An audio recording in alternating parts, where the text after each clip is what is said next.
This is ContactTalkRadio.com. Consciousness in action. And you are taking action into your consciousness by tuning into Contact Talk Radio. And on TuneIn.com, Ping.fm, and UpSnap Mobile. Contact Talk Radio.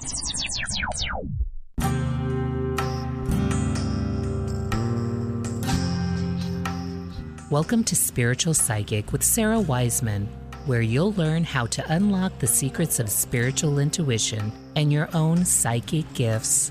Here's Sarah.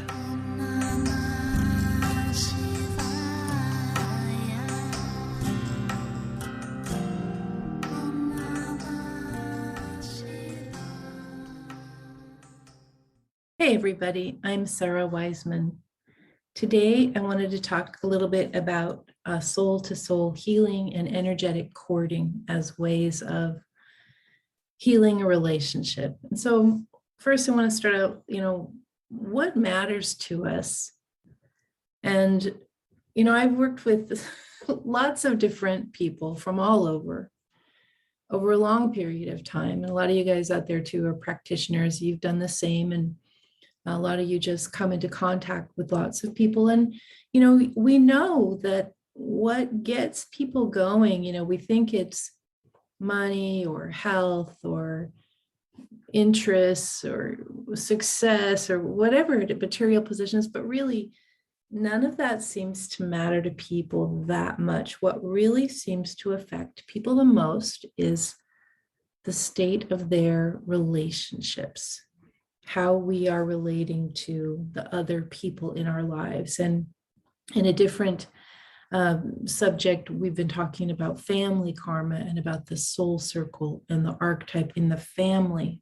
And so here we're talking also about family, but we're also including the other relationships that are more the day-to-day relationships, also karmic, but it might be the people you work with or your friends or the people you're in some other kind of group with, or maybe the neighbors or the people in your community.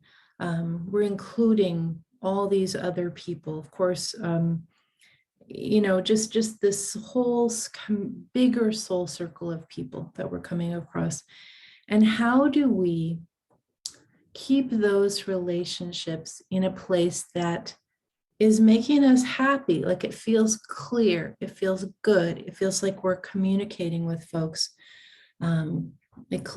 Feels like it's respectful, and it feels like it's authentic. How do we do that? So I want to talk a little bit about that today, about some of the techniques that we can use to clear relationship issues as they come up.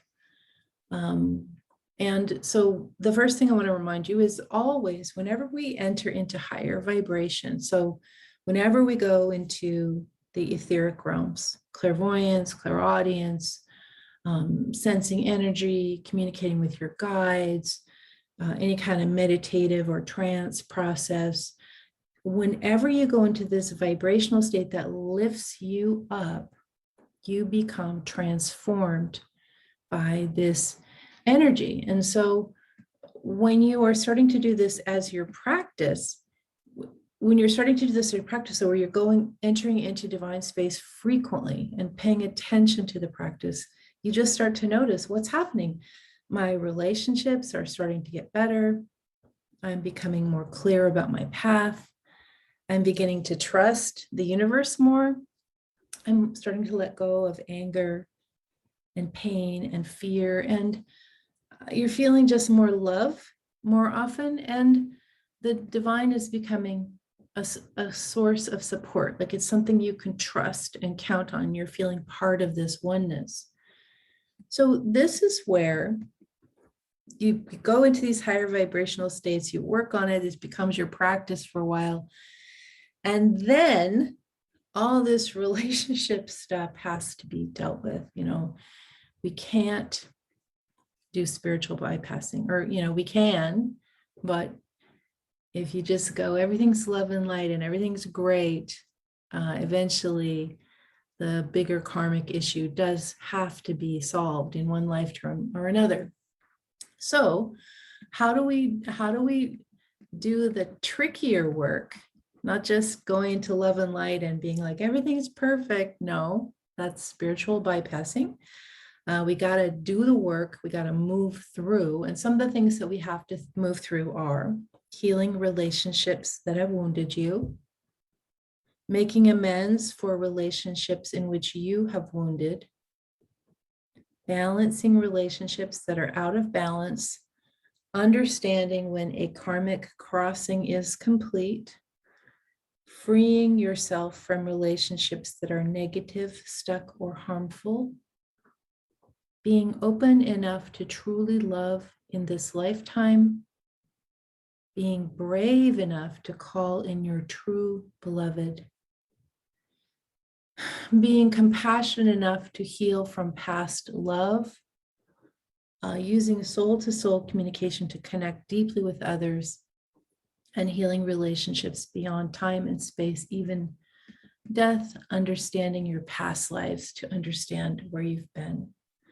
So it's interesting because a lot of that list was also based on this idea of love relationships. And this could be the great love, if you've had that, or it could just be if you've had a variety of intimate relationships. That creates some karmic residue if you don't take the time to process your karmic crossing with each soul. And so some of the things that we can use, some of the tools we can use are soul-to-soul communication, energetic cording, vibrational alignment, trans-dimensional healing, karmic crossings, and karmic completion, sort of understanding those, aura blending, symbiotic blending, releasing via ritual, past life regression, healing with the mind, and healing through heart's opening.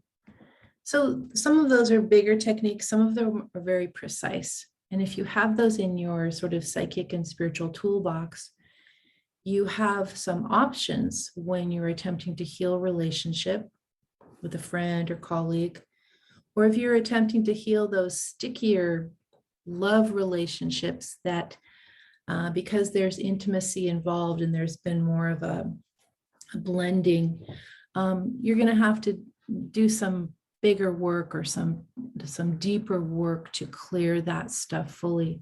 And then there's simply the idea of understanding when a relationship is karmically complete.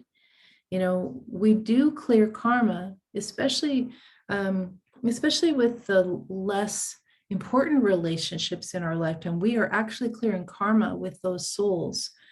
We make complete karma upon the first pass by them. It's usually the longer relationships, the beautiful long-term love relationship, or the horrible long-term ex-love relationship that is sticky and awful and traumatic.